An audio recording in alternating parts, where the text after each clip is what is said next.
Salam, hər vaxtınız xeyir olsun. Bizim səda efirdədir. Xoş gördük sizləri. Palaza bürün, ellə sürün. Əvvəllər çox kiçik idim. Bu hikmətli sözün arxasında nələrin dayandığını dərk etməzdim.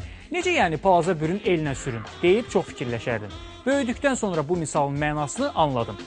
Ötən gün Şahdağda olan Nurlan isə deyir ki, əslində bu misal tamam başqa cür ifadə olunmalıdır. Palaza bürün, ellə sürün yox, elə bürün, palazla sürün. Yəni, yaxşı bürünə bilsən, nəinki xizəklə, palazla da sürüşə bilərsən. Özü də neçə metr yüksəklikdən. Deyirəm, Nurlan, sənə Şahdağda 100% nəsə olub. Dağdan yıxılmamısan? Deyir, inanmırsınız, özünüz bilərsiniz. Amma mən öz reportajımda sübut edəcəm ki, mən deyən doğrudur. Gəlin bir yerdə izləyək.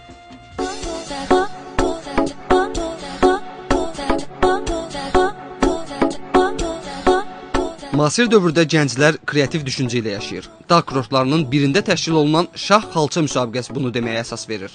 Yox, bu adi xalça müsabiqəsi deyildi. Təsəvvür edin, qışın bu çağında qustar üsulla kreativ xizək düzəldib buz üstündə sürüşürsən. Hə, ən maraqlısı isə buzla dolu hovuza baş vurursan. Şah xalça müsabiqəsinin çox maraqlı tərəfləri var idi.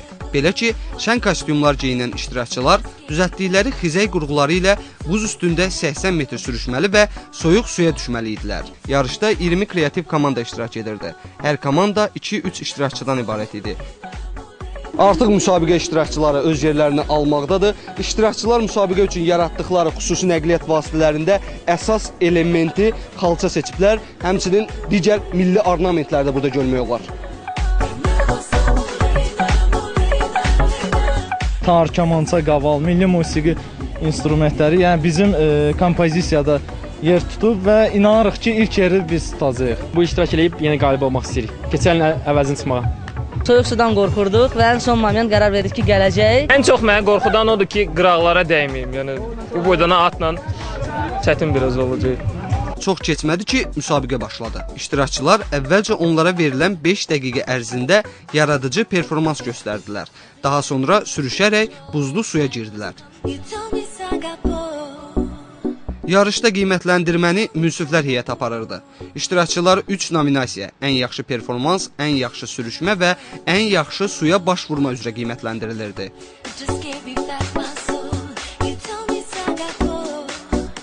Yarışı izləyən tamaşaçılar maraqla hadisələrin gedişini izləyirdilər. İştirakçılar buzlu suya düşməsi ilə tamaşaçılara xüsusi ekstrem yaşadırdı. Soyuq havada heç kəs cəsarət edə bilməz, amma bunlar cəsarət edir. Bu havada, bu soyuq havada burada atlanıb burada çimməyin özü bir cəsarətdir. İştirak etmək istəyirsiniz? Mən olsam əlbəttə iştirak. Mən xoşlayıram yəni belə partiləri və adrenalin dolu belə hərəkətə xoşlayıram. Əlbəttə iştirak eləyərdim və mən riskə getməyi də xoşlayıram. Çox maraqlıdır. Qeyri-adi bir tədbirdir. Belə bir şey görməmişdik. Müsabiqə müddətində çıxışını uğurla tamamlayan da oldu, yarı yolda qalıb qəza keçirən də. Kimi nəqliyyat vasitəsini yarı yolda qoyur, kimi də məsafənin geri qalanını yuvarlanaraq qət edirdi. Şah xalça müsabiqəsi tam sürəti ilə davam edir. Artıq ondan artıq komanda öz performansını göstərib. İştirakçılar öz nəqliyyat vasitələri ilə suya tullanmaqda çətinlik çəksələr də münsiflərdən xal almaq üçün əllərindən gələn edirlər. Birinci komandada iştirak elədi, adi sadə şeyxlər idi. Düzdür, bəxtdən elə oldu ki, bizim mahnı getmədi, biz də məcbur olduq improvizə eləyək. Necə alındısa elə alındı. Yarış ərəfəsində çox əyləncəli və maraqlı performansların şahidi olduq.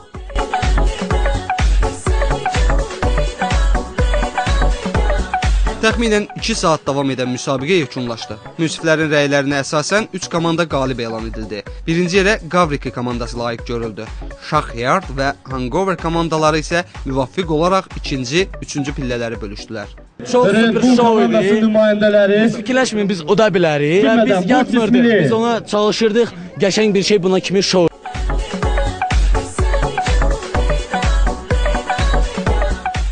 Müsabiqə başa çatdı, qaliblər mükafatlandırıldı. Sıra isə əyləncənindir, diskonundur. Elə biz də gedirik əylənməyə. Nurlan Vilayətoğlu, Rahim Mustafayev, Lider TV. Boş vaxtlarında əylənmək, mahnı oxumaq doğrudan da əladır. İnsanı başqa aləmə götürür. O aləmdə ki, orada sən artıq başqa bir adam olursan. Allah bu karaokeni yaradanın atasına da rəhmət eləsin. Hərdən vaxt olanda dost-tanışla gedib oxuyub əylənə bilirik.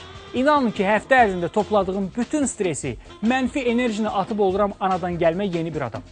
Mənim bu fikirlərimdən sonra bizim Sədanın gənc kollektivi də üst tutub karaoke kluba. Orada nəyi var oynayıb oxuyublar. Dil boğaza qoymayan, danışmaqdan doymayan, bütün günü qulağımızı dəng eləyən Türkanın isə səsi batıb. Bir dəfəlik yox, bir neçə günlük. Türkan, belə də yox da. Mən dedim ki, gedib mahnı oxuyasan. Demədim ki, gedib qışqırıb olan qalan səsivi də batırasan. Nəysə, narahat olma, müvəqqətdir. Belədir ki, keçmiş olsun.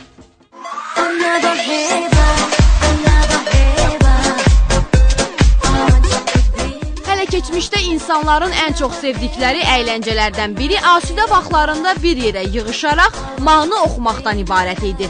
Texniki vasitələrin olmadığı dövrdə birgə mahnı oxumaq, əylənmək insanların bir-biri ilə ünsiyyətini təmin edirdi.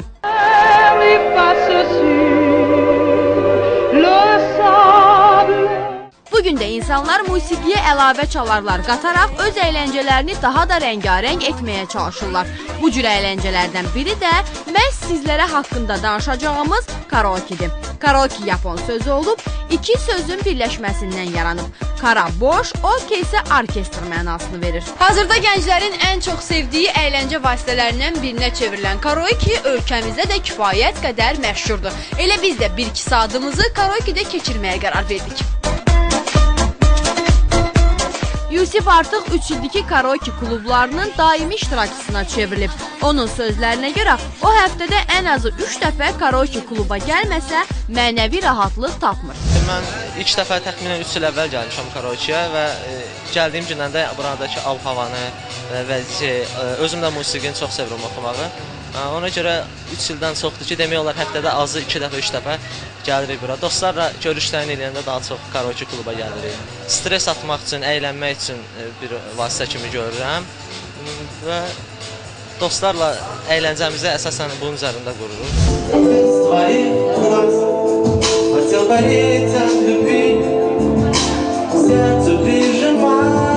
Karaoke oxumaq istəyən şəxs ilk növbədə istədiyi mahnını seçir.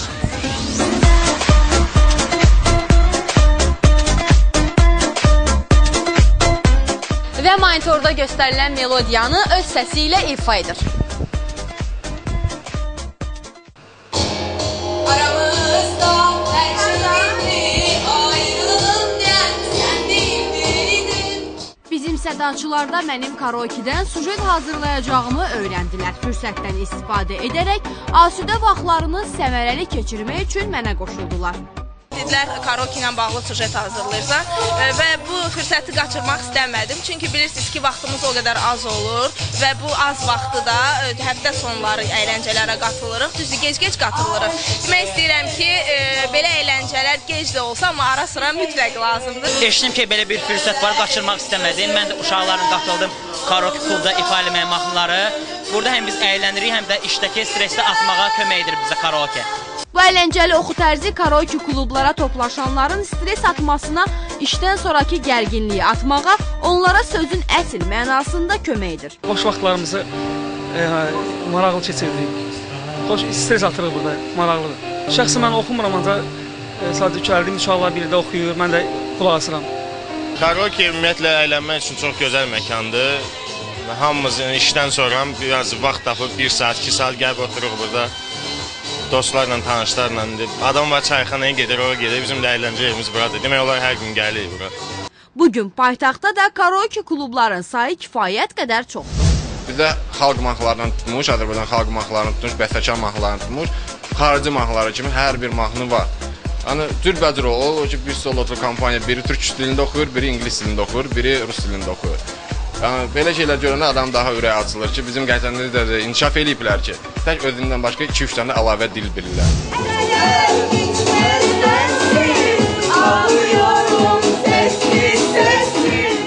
Karaoke'nin ən böyük faydası isə insana verdiyi rahatlıqdır. İndi paytaxtdakı karaoke klublarda Azərbaycan musiqilərinə də yer verilir.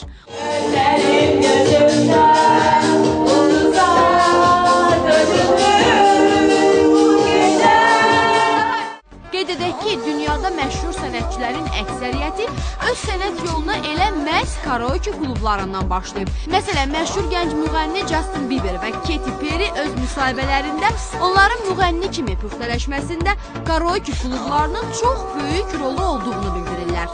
Sonda isə unutmayaq ki, məqsəd birdir. Mənfi təsirlərdən uzaqlaşıb, emosiyalarını burada atmaq. Türkan Mahmudova, Elvin Muradov, Lider TV. Bu diktaban ayaqqabıları görəndə dəhşətə gəlirəm də. Onu geyinən xanımlar isə məndə həmişə maraq və təəccüb doğurur. Bəzən onlara hətta həsəd aparıram. Yəni yaxşı mənada. Niyə gülürsünüz? Bəyəm kəndir üstündə gəzən kəndirbazlara heç həsəd aparmamısınız? Düzdür, sizi qınamıram. İndi bu diktabanlara maraq göstərən kişilərə də rast gəlmək olur. Bu başqa bir mövzudur. Nəysə, mətləbdən çox uzaqlaşmadan keçirən mövzunun canına. Əməkdaşımız Könüllün araşdırmasına görə bu ayaqqabıların yaranışı orta əsrlərə qədər gedib çıxır. Özü də bunu kəşf edən hansısa qadın stilist yox, kişi olub. Özü də hamının yaxşı tanıdığı məşhur Salvador Ferragamo. Görünür, bu diktabanlar kişilərin diqqətini yalnız indi deyil, həmişə çəkib. Hansı mənada? Bunu könüldən eşitsək yaxşıdır.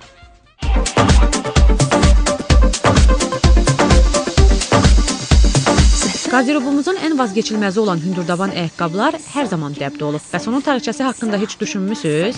Biz diktabanda yalnız xanımları görməyə öyrəşmişik. Əslində isə ilk hündürdaban ayaqqabı kişilər üçün hazırlanıb.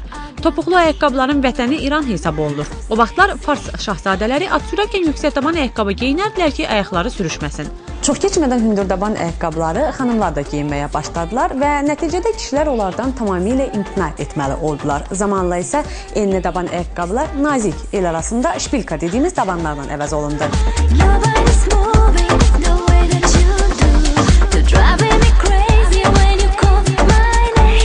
Zamanla dabanların çeşidi dəyişdi və zövqə görə müxtəlif növlər meydana gəldi. Diktabanın ucuna dəmir vurmaq isə ilk dəfə Salvador Ferragamo'nun ideyası olub. Son günlərdə də ayaqqabılar, yəni biraz o çox hündür formasını artıq itirib. Bilirik ki, yenə də döş hissəsinin yaslı olması və bununla yanaşı da artıq dabanın da biraz hündürlüyünün alçalması formalar gündəmdədir və əslində bu bir çox xanımların sevmədiyi formalardır. Çünki bəzən çox hündür ayaqqabı geyinmək istəyəndə o döşü yaslı ayaqqabılarda daban çox hündürdə qaldığı zaman ayağa çox döş hissəsinə ağırlıq düşür. Hər zaman dəbdə olub, xanımlara yerişini diktə edən yüksək tabanlı ayaqqabının üzərində gün boyu gəzmək isə əsl məharət istəyir. Qadınlar arasında diktabana münasibət heç də bir mənalı deyil. Belə ki, bəzi xanımlara əsl işgəncə verib diskomfort yaradan hündürdaban ayaqqabılarda əksər xanımlar özlərini əksinə daha komfortlu və daha güvənli hiss edirlər. Buna səbəb isə təbii ki, diktabanların qamətimizə bəxş etdiyi şıxlıqdır. Gözəllik qurban tələb edir deyən məsləhətçi ayaqqabı seçərkən xanımlar daha çox platforması içərdən ayaqqabılara üstünlük verir. Çünki platforma içərdə olduğu zaman onun üstünə gəzmək daha rahat olur və kablok o həcmdə balacalaşır və bu qısa kablok sayılır. Nəinki platforma içərdə, hətta biz məsləhət görürük ki, xanımları yastıqdan ayaqqabılarda belə içi silikonlu olan ayaqqabılardan istifadə eləsinlər. Çünki ayağı düz xanımlar biraz problem yaşayır bununla bağlı. Nə qədər silikon içərdə çox olsa, onları gəzmək daha çox rahat olur.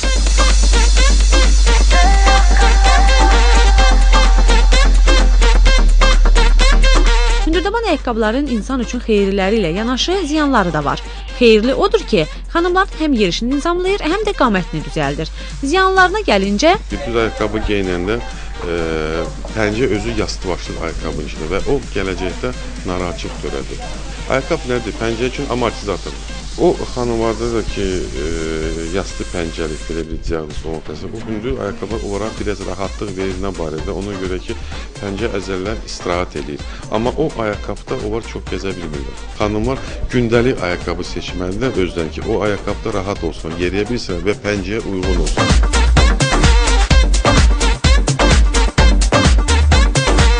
Belə əziz xanımlar və cənablar, ayaqqabı seçərkən tək gözəlliyinə aldanmayın. Həm keyfiyyətinə, həm də rahatlığına diqqət yetirin ki, sizi yarı yolda qoymasın.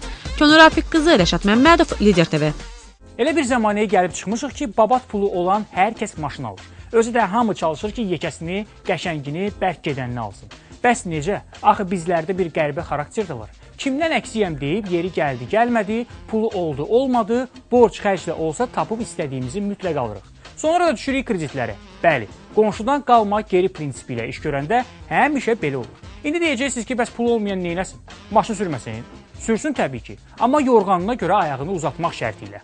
Əməkdaşımız Humarın da bir təklifi var. Deyir ki, pulu olmayanlar kartingə getsin. Burada nə var dövlət, nə insanın cinsi, nə də yaşı rol oynamır. 7-dən 77-yə kimi hər kəs türklər demişkən bu arabanın keyfini çıxara bilər.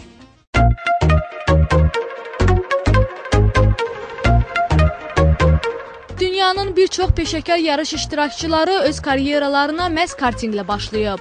Karting idmanın bir növü həm də gənclərin öz aralarında üstünlük verdiyi yarışdır. Çoxlarımız əyləncə üçün məhz bu üsulu seçirik, yəni kartingi üst tuturuq. Enerji dolu bu əyləncə növü isə maraqlı olmaqla yanaşı həm də kifayət qədər diqqətli olmağı tələb edir. Nə zaman nə vaxt, bu və ya digər suallara cavab tapmaq istəyirsinizsə, o zaman ekranlara yaxın əyləşin. Beləliklə, başladıq.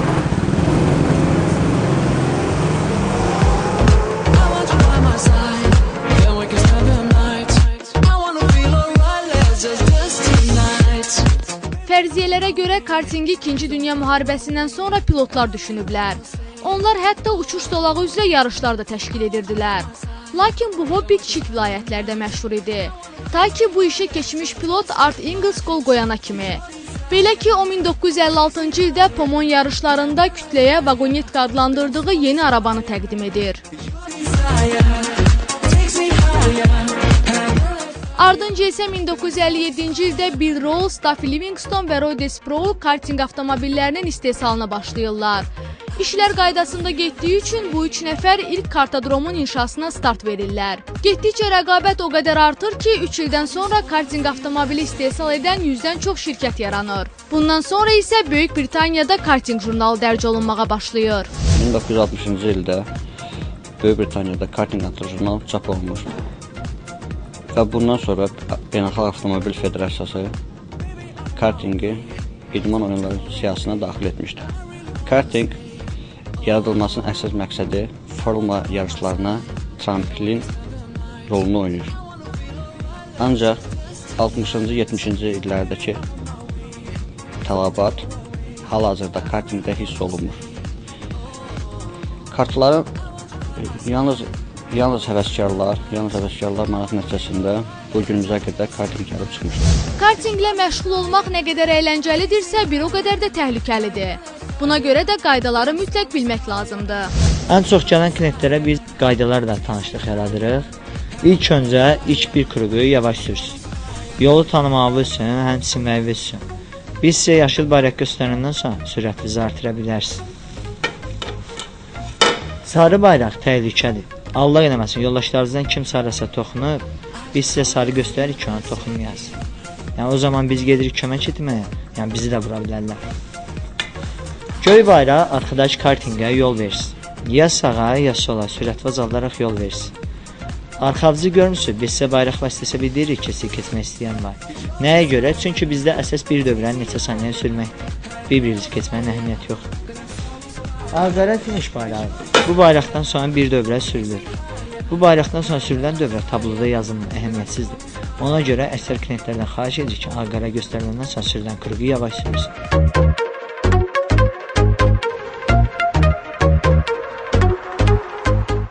Uşaqlıqdan kartinga marağı olan Yalçın və Bəxtiyar da tez-tez stres atmaq, adrenalin yaşamaq üçün bu məkana üst tuturlar. Boş vaxtlarımda kartinglə məşğul oluram. Bu mənim üçün bir hobbidir, maraqdır və gələm, əylənirəm, stres atıram, adrenalin yaşayırıq və çox vaxtda bəzən dostlarla gəlirik, yoldaşlarla gəlirik. Yəni belə deyim də, tez-tez məşğul oluruq, maraq dairəmdə olur karting. Həftənin 4 günü, 5 günü yoldaşlarla, dostlarla gəlirik, öz aramızda yarışlar, indi son bunları bir mübahisə edirik ki, kim yaxşı sürdü, kim pisinə sürdü. İndi olur, arada incilik olur ki, yoldaşlarla ki, o yaxşı sürdü, mən pis sürdüm. Və istəyərdim ki, Azərbaycanda dair də karting inkişaf eləsin. Gənclər buna dair də çox meyil göstərsinlər. Ölkəmizin karting maşınları üzrə Qafqazda rəqibi yoxdur. Bu idman növünə günü-gündən maraq artır. Xüsusən yeniyetmələrin və maşın sürməyin qaydalarını öyrənmək istəyən xanımların tez-tez üst tutduğu kartingdə çempionatlar da keçirilir. Əyləncə kimi baxan da var, amma idman növü kimi də maşallah olsun artır. Həm gənclərdə, həm az yaşlı uşaqlarda açıqdım daha xeyirlidir. Çünki bu günləri hamı da maşınlar istifadə edir. Ona görə də cürbəcür yaxınlaşırlar. Kimsə maşını almazdan qabaq öyrənmək üçün gəlir, ən çox xanımlar. Çünki daha çox sürəti yolda eləmək, qaydanı pozmaq istəmirsə, sürəti hiss etmək istəyirsə bizə yaxınlaşır. Yəni belə kontingentlər cürbəcürdür.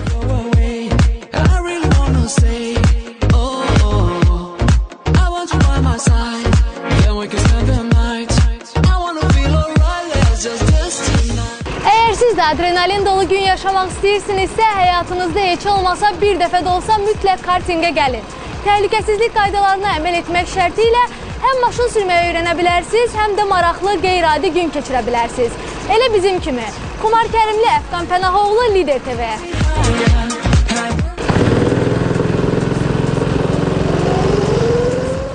Bax belə, bizdən də bu qədər deyib ayrılırıq sizlərdən. Sabah yenidən görüşmək ümidi ilə sağ olun, salamat qalın. Necə yəni plaza sürün? Dağdan yıxılmamısan, deyir, inanmırsınız. Deyir, mən ona sual verim ki, sən heç nə olmayıb, bu da deyir ki, mənə belə. Karting sürsün, hərdən vaxt olanda dostdan, eşitsək yaxşıdır, bilirəm. Bu diktaban ayaqqabıları görəndə əla cümlədir, əvvəllər çox kiçik idim.